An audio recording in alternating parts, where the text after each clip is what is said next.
Iran की तरफ से जो मिसाइल दागे जा रहे हैं उनमें है क्लस्टर बॉम्ब, और वो क्लस्टर बॉम्ब इसराइल में मचा रहे हैं तबाही। पिछले 3 दिनों से जगह जगह पे हमले हो रहे हैं और क्लस्टर बम की वजह से तबाही हो रही है। मैं इस वक्त नेकबा एरिया में हूं, ये इसराइल का एरिया है और यहां पे आप देख सकते हैं कि बिल्डिंग का क्या हाल हुआ है। यहां पे क्लस्टर बम की वजह से फिलहाल ऐसा लगता है कि इसराइल के पास क्लस्टर बम का तोड़ अभी तक नहीं है। Air defence system cluster bomb के सामने फेल हो रहा है। तो ये आप देख सकते हैं कि इस एरिया में एक बिल्डिंग पूरी तरह से तबाह हुई है। यहाँ पे क्लस्टर बम गिरा है। लगातार ईरान की तरफ से मिसाइल अटैक किए जा रहे हैं।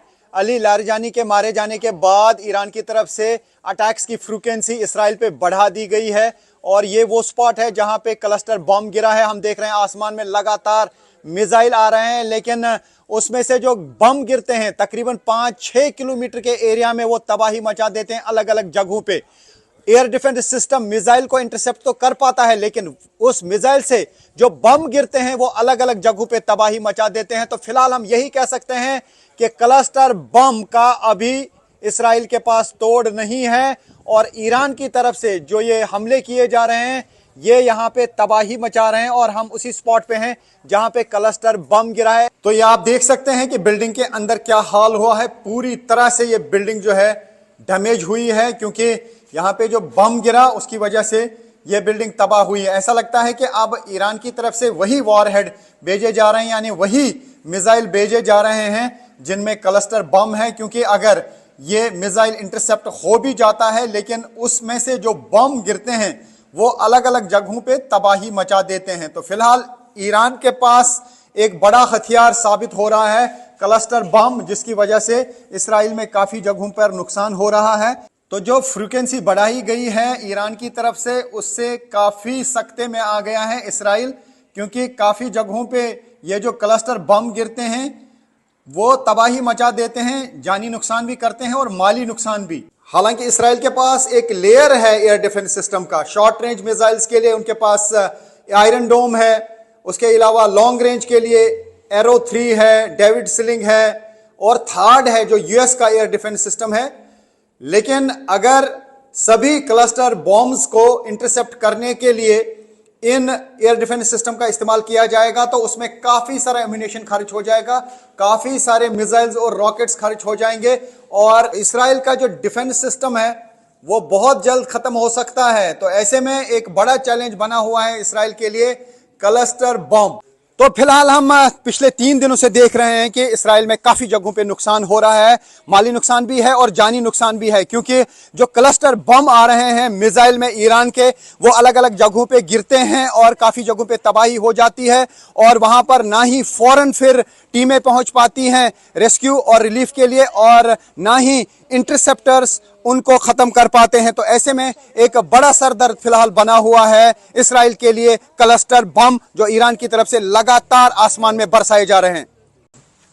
न्यूज़ 18 इंडिया की टीम पहुंची है रमतगान। यहां पर 2 लोगों की मौत हुई है। ईरान की तरफ से जो मिसाइल अटैक किए जा रहे हैं उसकी वजह से यहाँ पे 2 लोगों की मौत हुई है और आप देख सकते हैं यहाँ पे किस तरीके की तबाही हुई है। ईरान की तरफ से लगातार अटैक्स किए जा रहे हैं और जब से अली लारजानी की खबर आई और उसके बाद जो है यहाँ पे अटैक्स का सिलसिला तेज़ हो गया है और ये वो स्पॉट है जहाँ पे आप देख सकते हैं कि यहाँ पे कितनी तबाही हुई। 2 लोगों की मौत हुई है। एक कपल यहाँ पे था और बताया जा रहा है कि जब सायरन्स बजी तो वो यहाँ से नहीं निकले और उसकी वजह से जो है उनकी मौत हुई, क्योंकि इसी जगह पे जो है एक बम गिरा और लगातार इसराइल की तरफ से कहा जा रहा है कि क्लस्टर बम्स का इस्तेमाल किया जा रहा है। तो यहाँ पे आप देख सकते हैं कि किस तरीके की तबाही यहाँ पे हुई है। बहुत ज़्यादा तबाही हुई है इस पूरे इलाके में। तो ये वो बिल्डिंग का एग्जैक्ट स्पॉट है जहाँ पे 2 लोगों की मौत हुई। वो यहाँ पर ही सोए थे उस टाइम और वो शेल्टर में नहीं गए थे, हालांकि सायरन बज चुकी थी और अब 2 लोगों की इस स्पॉट पे मौत हुई है। तो न्यूज़ 18 इंडिया की टीम है रियल ग्राउंड ज़ीरो पे। आप देख सकते हैं अब इस एरिया को बंद किया जा रहा है। यहाँ पे बहुत ज़्यादा तबाही इर्द गिर्द देखने को मिल रही है। अब हम देख पा रहे हैं कि यहाँ पे क्लस्टर बम गिराए जा रहे हैं। जो वॉरहेड है उसमें क्लस्टर बम होता है, यानी जो ईरान की तरफ से मिसाइल अटैक किया जा रहा है उसमें क्लस्टर बम होते हैं और वो काफ़ी जगहों पे गिर जाते हैं, जिसकी वजह से इसराइल में तबाही हो रही है। और हम देख पा रहे हैं कि लगातार यहाँ पे अब ईरान की तरफ से मिसाइल अटैक किए जा रहे हैं। तो पिछले 2 दिन से जो इसराइल में अलग अलग जगहों पे तबाही हुई है, ऐसा लगता है कि फिलहाल इसराइल के पास क्लस्टर बॉम्ब्स का कोई तोड़ नहीं है, क्योंकि वॉरहेड में क्लस्टर बॉम्ब्स होते हैं और जो ही उस मिसाइल को यहाँ पे इंटरसेप्ट किया जाता है या कहीं पे भी वो लग जाता है तो उससे अलग अलग जगहों पे तकरीबन एक ही वॉरहेड से 80 बॉम्ब गिरते हैं जो 80 जगहों पे तबाही मचा देते हैं। कुछ जगहों पे उनको इंटरसेप्ट किया जाता है, लेकिन जहाँ जहाँ पे भी वो लगते हैं वो तबाही मचाते हैं। फिलहाल रेलवे स्टेशन जो हैं 2 फिलहाल टारगेट किए गए, एयरपोर्ट के साइड से कई जगह टारगेट की गई और जिस जगह पे मैं हूँ यहाँ पे क्लस्टर बॉम्ब गिरा, 2 लोगों की मौत हुई और इर्द गिर्द काफ़ी तबाही हुई है। तो फिलहाल ऐसा लगता है कि यहाँ पर अभी क्लस्टर बॉम्ब का तोड़ इसराइल के पास पूरी तरह से नहीं है, यानी जो ईरान की तरफ से इस युद्ध में स्ट्रेटजी अपनाई गई है क्लस्टर बम का इस्तेमाल करके, वो अभी उनके लिए सही साबित हो रही है।